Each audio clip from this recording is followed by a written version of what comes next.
the chess world was struck by another terrible loss for the chess community, which is that Grandmaster Jan Timman has passed away yesterday on the 18th of February, aged 74, if I checked correctly.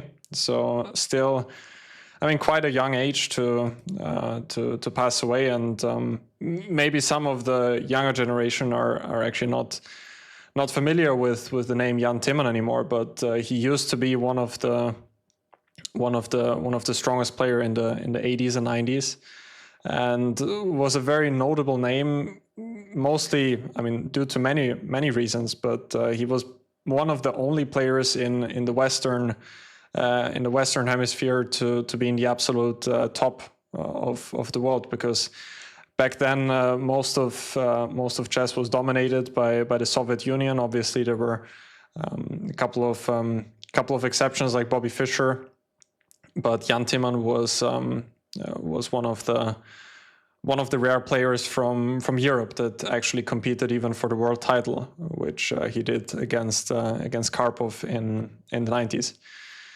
So he passed away quite young, I would say. I mean, with as I said, 73 or 74. Definitely not what people expected. And a great player is gone. That's all we can say about it. And similar to Naroditsky's passing, I thought the best way to honor his life would be to show one of his games. And I just spent some time going through his games, and obviously there were many fantastic victories. One of my favorite games actually was played by him, even though he was on the losing side. It was between Nigel Short and Jan Timman with the famous King Run, which Nigel Short was able to win. But I cannot even list enough of his victories and notable tournaments. Then the video would be probably more than an hour long.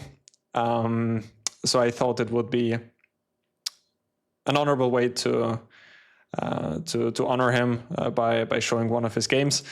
And this one, which I'm about to show you, is probably none which any of us have ever seen. It was also my first time that I came across it, with actually a very young Jan Timman. This game was played in 1970 in the Islington Open against an opponent which I have not heard before, Terry Fox. And just while skipping through the game, I thought it was kind of a fun and quick victory by a very young Jan Timman. By the way, also before we jump into the game, obviously a tragic loss for the Dutch chess community specifically. Next to Max Euwe, Jan Timman was definitely the most notable player of the 20th century, which the Netherlands has brought before. So in this game, Jan Timman had the black pieces, and it was a Nimzo Indian with a3. Actually, this is called the Samish variation, as far as I know. And if white starts with f3, actually this is the Kmoch variation. I think this is often being mixed up. Maybe I myself am currently switching up the names, but I spent some time researching that while I was working for my Nimzo Rogozin course, which is, by the way, now finished, and I'm heading into the recording phase pretty soon.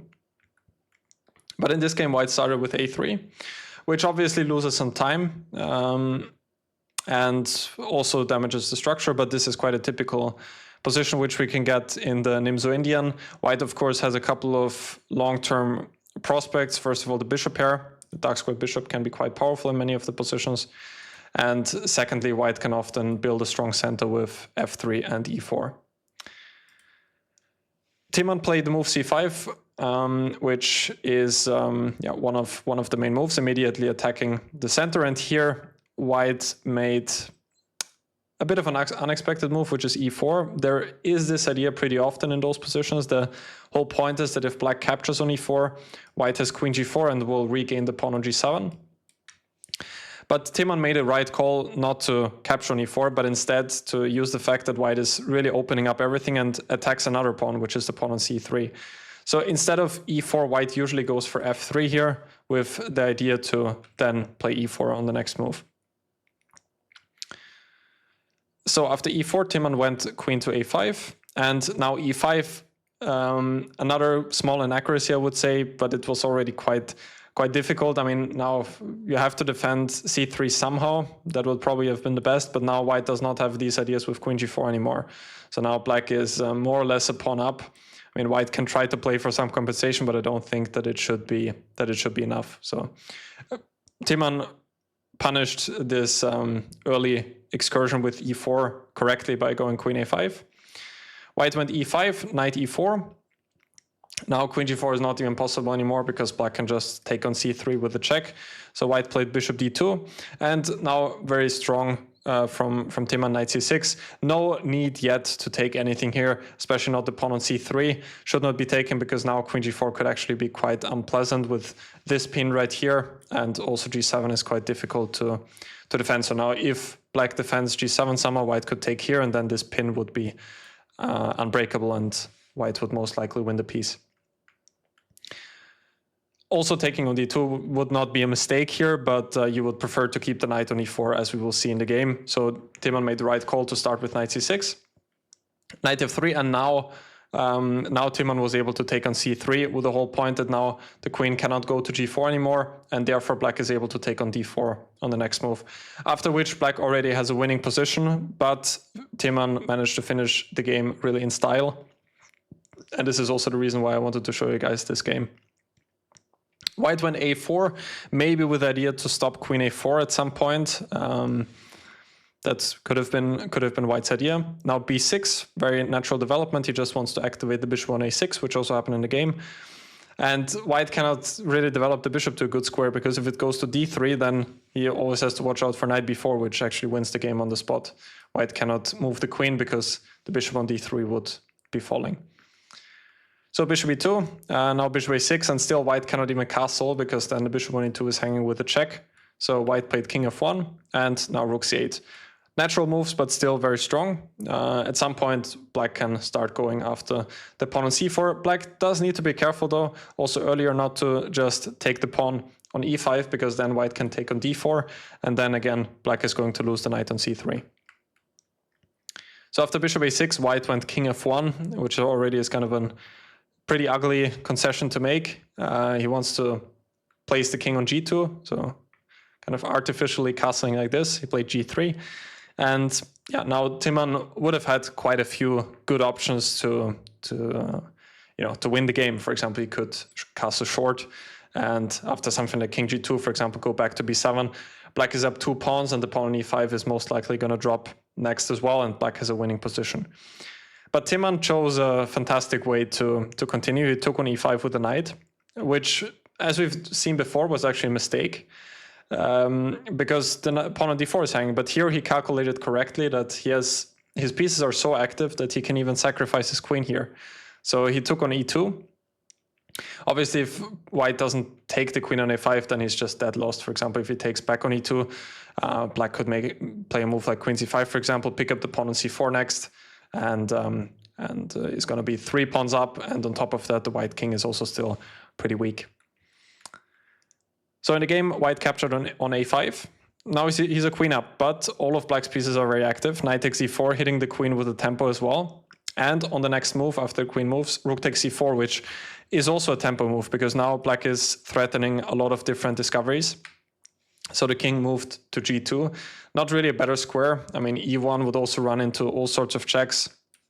Knight d3, probably the simplest, picking up the queen on b2, and also king g1 could run into some knight f3 checks. Even if black simply takes back the piece at some point, it's just going to be up, just going to have 3 pieces plus 3 pawns for the queen. And on top of that, a nice idea as well is if White tries to pick up the knight on e5, there is now knight f3 with check, winning the queen. So in the game, White played king g2, bishop e7 with the check, king went to h3, and now a very stylish way to finish. He went knight d3, queen to d2, and knight f3.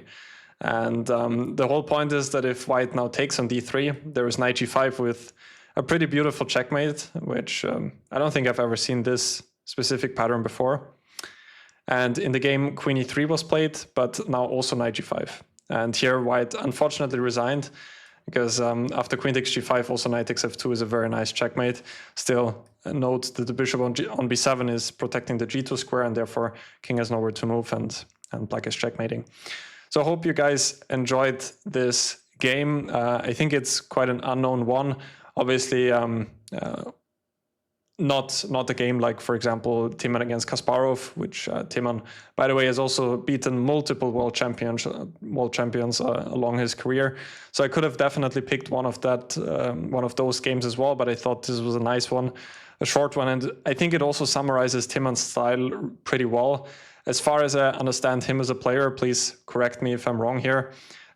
He always stood out to me as a more aggressive player, and I think this game really underlines that pretty well. Most of his masterpiece games were all attacking games in brilliant style, and I thought this was a good one to honor Jan Timman. So let me know, guys, if you have any favorite games of Jan Timman or any specific stories which you'd like to share with us. Again, it's a tragic loss for the chess community. I also have numerous books of Jan Timman, which I didn't even mention yet. He was not only active as a player, but also in his later years as an author, and has published many different books, game collections, which I can all highly recommend. The most recent book which I bought from him was the 100 Endgame Studies, which you must know, which if you're trying to get a good collection of endgame studies, I can highly recommend you that book, and also many others from Jan Timman. So I don't have anything else to say apart from rest in peace, Jan Timman, and hope you guys enjoyed this video. And tomorrow I am planning to release another best opening idea collection. Plan was to do that today, but this video seemed way more important than any opening ideas, so this one has to wait for tomorrow. That was it for today. Thank you guys for watching, and I will see you soon.